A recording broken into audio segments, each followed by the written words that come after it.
Imagine um dia de festa, uma multidão reunida no porto de Estocolmo. Bandeiras tremulam ao vento, trombetas soam e todos aguardam ansiosos para testemunhar o momento histórico. No centro do espetáculo, o Vasa, o maior e mais impressionante navio de guerra que a Suécia já construiu, preparado para zarpar em sua viagem inaugural. O rei Gustavo II Adolfo observa orgulhoso. Este não é apenas um navio, é um símbolo de poder, uma promessa de domínio sobre o Mar Báltico. Os canhões brilham sob o sol, as velas são infladas pelo vento e aos poucos o Vasa se afasta do cais. Mas algo está errado. Uma leve inclinação, depois um balanço mais forte. Em questão de segundos, a euforia se transforma em horror. O navio começa a tombar. Gritos ecoam pelo porto. O que era para ser um dia de glória se transforma em uma tragédia diante dos olhos de todos. Para entender por que o Vasa existiu, precisamos voltar um pouco no tempo, no século XVII. A Suécia queria se consolidar como a maior potência do Mar Báltico. O rei Gustavo II Adolfo via a marinha como peça-chave para essa ambição.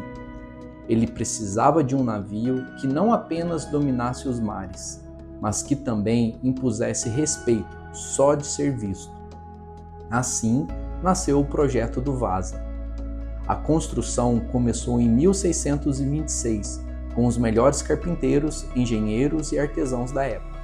Ele seria um colosso flutuante, 69 metros de comprimento, 52 metros de altura e 64 canhões de bronze. Sua estrutura era ricamente decorada com esculturas douradas e representando os leões, deuses e guerreiros, um verdadeiro palácio de guerra. Mas havia um problema. Durante a construção, o rei decidiu aumentar o número de canhões, o que tornou o navio instável. Os construtores sabiam do risco, mas ninguém ousou contrariar o monarca. O medo de desafiá-lo selou o destino do Vasa, antes mesmo de sua primeira viagem. O dia 10 de agosto de 1628 amanheceu com céu limpo e ventos favoráveis. O porto de Estocolmo estava lotado. Nobres mercadores, soldados e cidadãos comuns se amontoavam para ver a joia da marinha sueca partir. No centro de tudo, o rei Gustavo II Adolfo observava com expectativa. O Vasa finalmente içou suas velas, com um vento suave empurrando suas enormes estruturas douradas. Ele deslizou majestosamente pelo mar. Mas logo no primeiro sopro mais forte, algo estranho aconteceu. O navio inclinou-se para o lado e por um breve momento pareceu recuperar o equilíbrio. Um segundo sopro mais intenso e o Vasa tombou de vez. A água começou a entrar pelas portinholas dos canhões, que estavam abertas para impressionar a multidão. Em questão de minutos, o navio afundou a poucos metros da costa. O pânico tomou conta. Alguns tripulantes conseguiram se salvar nadando, mas pelo menos 50 marinheiros morreram afogados. A plateia assistia em choque. Um evento que deveria marcar o nascimento de uma nova era para a Suécia terminou em desastre total. Para o rei foi um vexame indescritível, e ninguém sabia como explicar o que tinha acabado de acontecer. O impacto do desastre foi imediato. O Vasa não era apenas um navio. Ele representava o orgulho da Suécia, a promessa de uma frota invencível. O rei Gustavo II Adolfo exigiu explicações, mas ninguém teve coragem de admitir que o erro estava no próprio designer do navio. Em vez disso, uma investigação oficial culpou o destino e as forças da natureza. Mas a coroa sueca não podia simplesmente deixar um tesouro daqueles no fundo da baía. Afinal, o Vasa carregava 64 canhões de bronze, um material valiosíssimo. Recuperá-los se tornou prioridade. Nos anos seguintes, mergulhadores usaram um método inovador para a época, ensino de mergulho. que permitia que ficassem submersos por curtos períodos. Foi a primeira vez que essa tecnologia foi usada de forma prática. Com paciência, os canhões foram retirados um a um. Depois disso, o Vasa caiu no esquecimento, sem interesse militar ou econômico. Ele permaneceu intacto no fundo do mar, coberto pela lama do porto de Estocolmo. Com o passar dos séculos, poucos lembravam de sua existência. Até que, mais de 300 anos depois, um arqueólogo sueco decidiu procurá-lo, e o que ele encontrou surpreendeu o mundo. Em 1956, um arqueólogo e entusiasta naval chamado Anders Franzen acreditava que o Vasa ainda poderia estar no fundo da Baía de Estocolmo. Ele sabia que as águas frias e pobres em oxigênio do Mar Báltico poderiam ser preservado o navio melhor do que se imaginava. Com paciência, ele analisou documentos antigos, mapas e registros de mergulhadores do passado. Depois de meses de busca, usando um simples dispositivo de sondagem, ele encontrou pedaços de madeira escura e densa no fundo do mar. Quando retirou um fragmento e percebeu que se tratava de carvalho do século XVII, Franzen teve certeza, ele havia encontrado o Vasa. A notícia se espalhou rapidamente pela Suécia e causou grande comoção. O país havia esquecido o navio por 3 séculos, mas agora via nele uma oportunidade única, resgatá-lo e transformá-lo em um símbolo nacional. Mas havia um grande problema.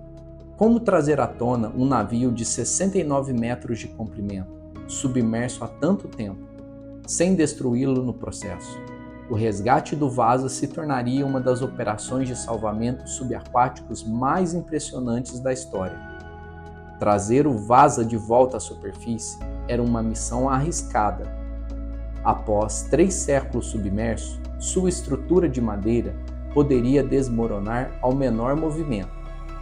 Os engenheiros estudaram diversas propostas, algumas bastante inusitadas. Uma delas sugeria congelar o navio, aproveitando que o gelo flutua na água. Outra ideia envolvia encher o casco com milhares de bolinhas de ar para fazê-lo boiar.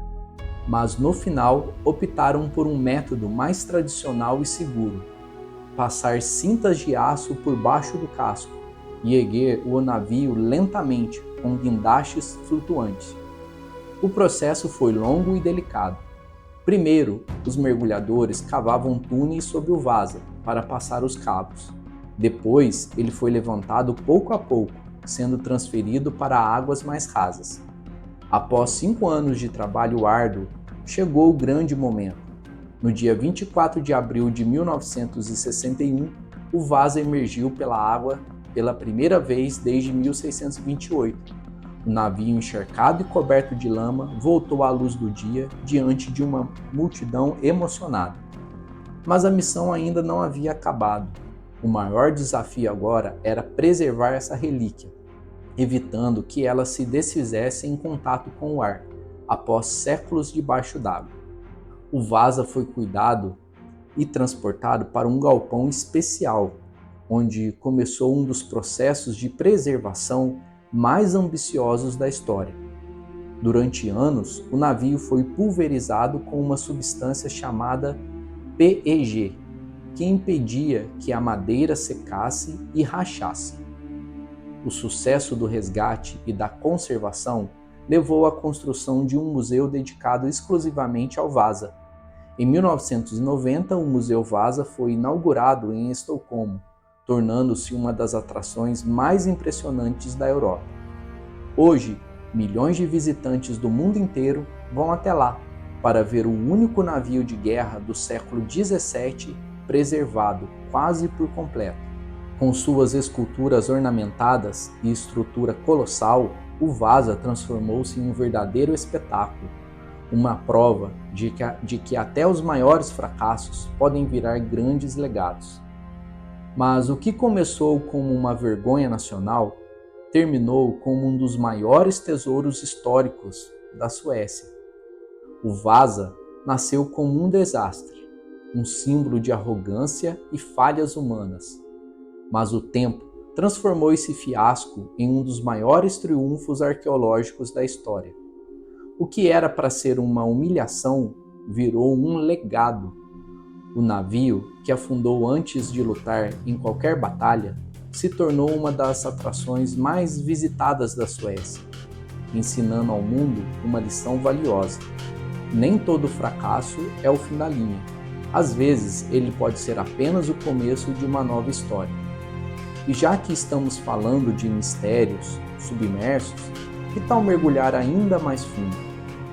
Aqui na playlist de Monstros Sombrios, você vai encontrar histórias de criaturas ocultas nos oceanos, prontas para serem descobertas.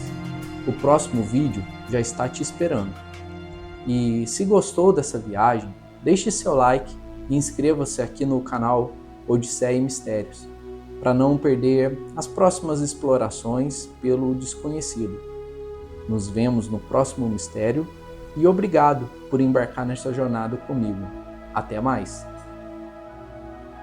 Obrigado por assistir ao vídeo até o final e junte-se a nós para mais Odisseias e Mistérios, onde exploramos fatos fascinantes e histórias incríveis. Até a próxima descoberta!